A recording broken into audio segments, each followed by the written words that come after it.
दोस्तों एक अलग हटके बहुत थोड़ी सी जानकारी दे रहा हूँ।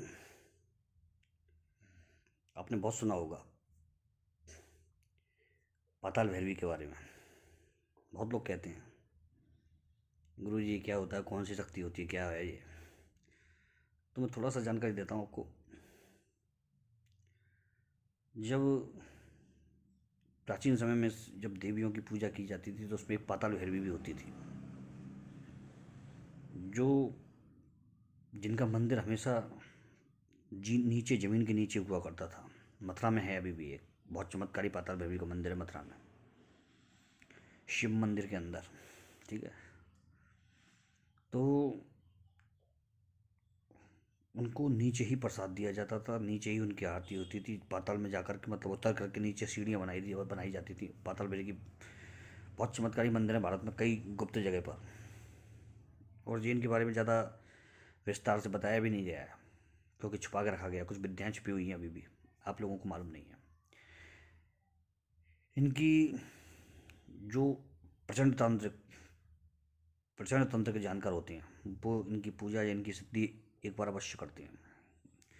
इनके कोई ना कोई प्रयोग इनका अवश्य करते हैं। बढ़िया चीज़ है, अच्छी विद्या है। किसी भी भयंकर से भयंकर शत्रु बाधा या फिर गलत चीज़ों को काटने में ये ब्रह्मास्त्र है। इनको भी जैसे भैरव बाबा को दीपक किया जाता था चार मुखा, तो इनको भी चार मुख का ही दीपक होता था पाताल भैरवी को। और जो तंत्र की विशेष क्रियाएं होती थी उसमें 3 मुख का दीपक इनके लिए किया जाता था।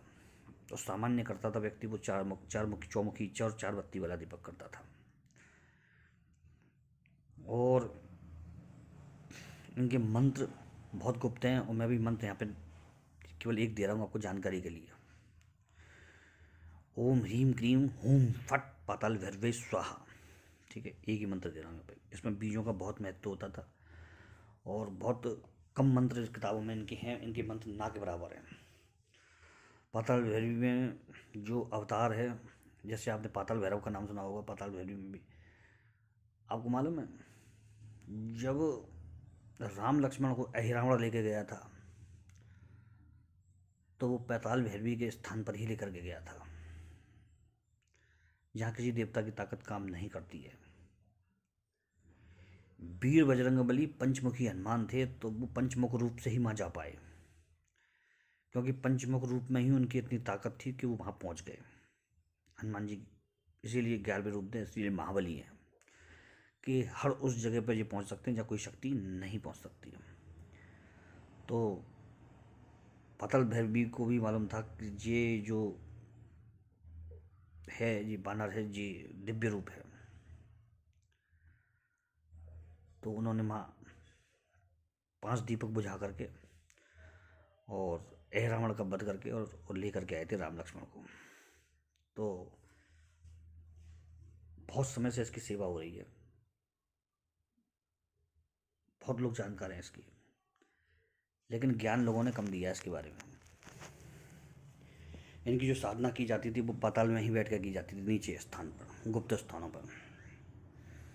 दो गुफाएं, ऐसी गुफाएं जो पाताल में उतरती हों,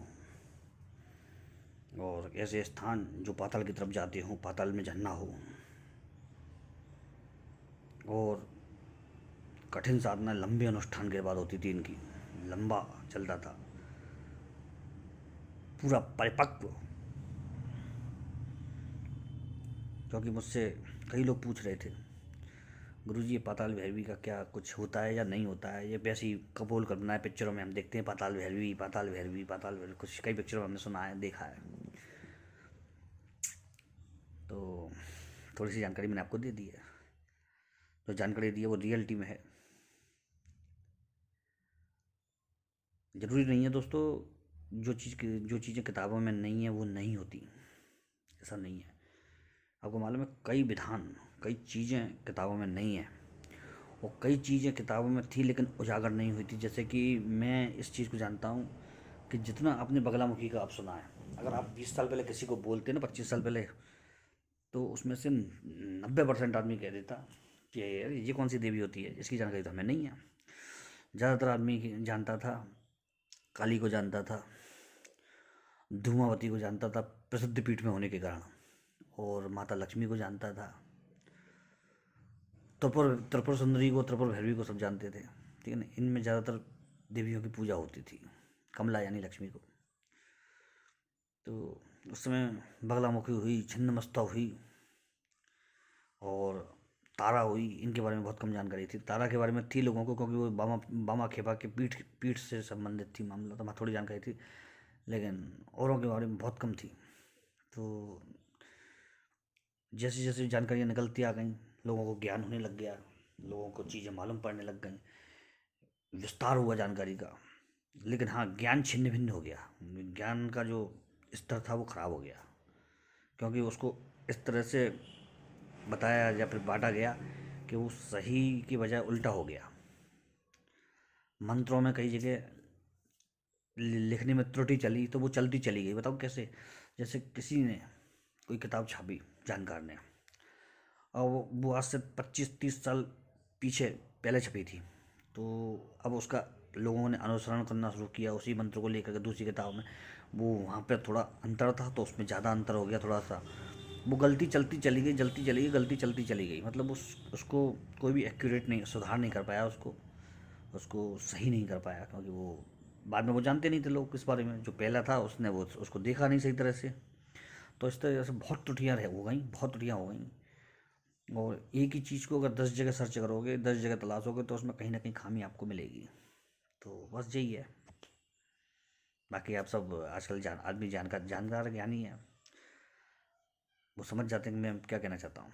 ठीक है ना मित्रों, जय श्री राम, जय हनुमान जी बाबा की।